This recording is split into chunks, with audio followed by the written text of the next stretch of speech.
Pretty people's, কেমন আছো তোমরা সবাই?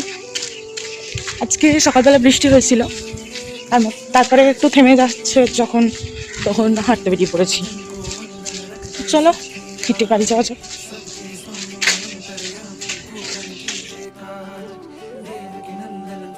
তো আজ ছিল রথযাত্রা, তো সকলকে জানাই শুভ রথযাত্রা। আর সেই জন্য বাড়িতে এসে আগে এই জগন্নাথের যে দোলাটা আছে সেটাকে আমি একটু দুলিয়ে দিলাম। এরপর চা খেয়ে পড়াশোনা করে স্নান টান করে ওপরে যখন গেলাম তখন দেখি মা আজকে জগন্নাথ দেবের পুজো করছে। আর তাছাড়া আজকে যেহেতু বৃহস্পতিবার, সমস্ত লক্ষ্মী ঠাকুর বাকি সবাইয়ের পুজো টুজো হচ্ছিল। তো তারপরে আজকে লাঞ্চে ছিল খিচুড়ি সমস্ত সবজি দিয়ে, আর তারপর আমি খেয়ে নিয়েছিলাম একটু ফল।